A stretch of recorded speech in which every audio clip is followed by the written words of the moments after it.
Terdapat gerakan dan kumpulan yang mengajar bahawa anda boleh berkomunikasi dengan Allah secara terus apabila ingin mendapatkan jawapan atas masalah dalam kehidupan anda. Golongan ini telah memberi nama kepada kaedah ini seperti istikharah Al-Quran atau garpu tala.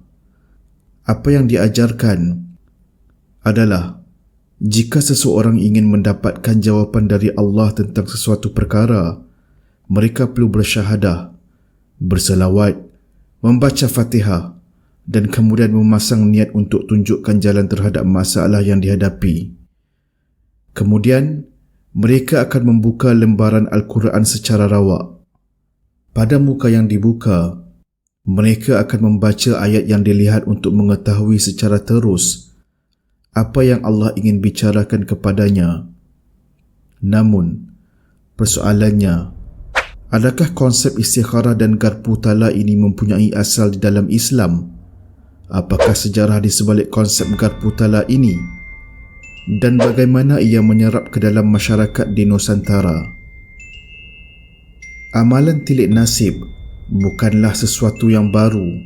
Ia telah wujud sejak dahulu lagi.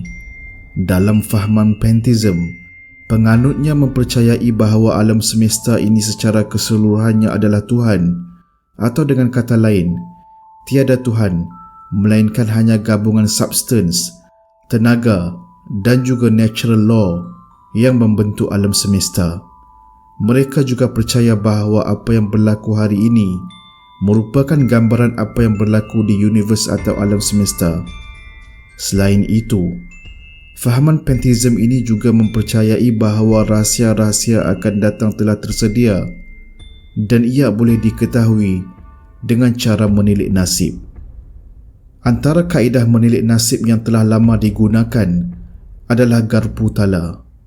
Di kalangan masyarakat pagan Eropah, amalan garpu tala ini boleh dijejaki asalnya dalam amalan menilik Yunani kuno yang dikenali sebagai Homeric Lots. Dalam amalan ini, mereka menggunakan karya sastra Yunani kuno untuk menilik nasib. Kaedahnya adalah seseorang perlu merasakan mahu mendapatkan jawapan dari persoalan yang mereka inginkan jawapan. Kemudian mereka akan membuka lembaran buku, contohnya menggunakan karya Iliad oleh Homer secara rawak. Petikan-petikan yang diambil secara rawak ini kemudiannya digunakan untuk dijadikan panduan kehidupan dan ramalan masa hadapan. Selepas kedatangan Kristian, amalan ini kekal hidup tetapi tidak lagi menggunakan kitab sastra Yunani kuno. Ia diganti pula dengan kitab Bible sebagai panduan tilikan. Amalan yang dikenali sebagai bibliomancy ini menggunakan kaedah yang sama seperti amalan pagan Yunani.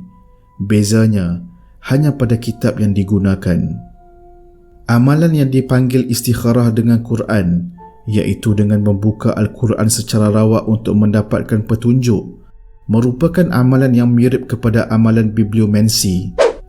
Amalan tilikan ini hanya ditukar istilah dari bibliomancy kepada istilah seperti istikharah dengan Quran atau garpu tala.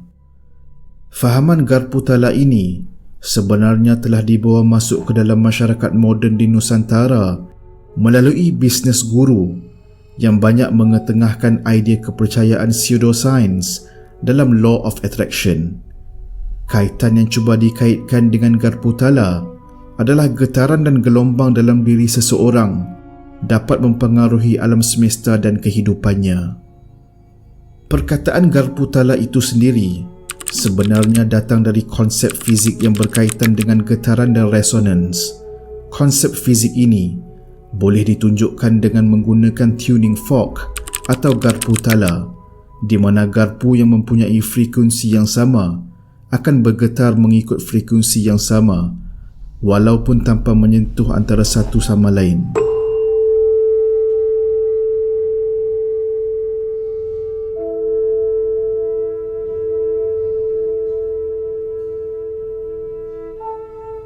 Antara contoh lain penggunaan konsep fizik ini adalah ketika anda tune atau menala gitar agar mendapat getaran not tali yang dikehendaki.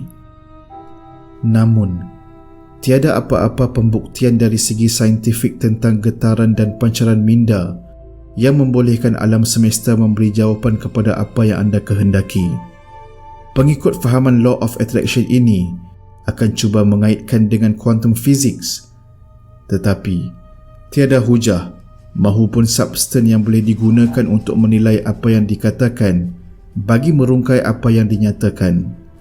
Perlu juga dinyatakan di sini bahawa fahaman Law of Attraction ini pertama kali ditulis pada tahun 1877 dalam buku Isis Unveiled oleh Helena Blavatsky, iaitu seorang ahli sihir yang menjadi tunjang kepada gerakan teosofi yang banyak mempengaruhi pemikiran gerakan New Age di zaman moden.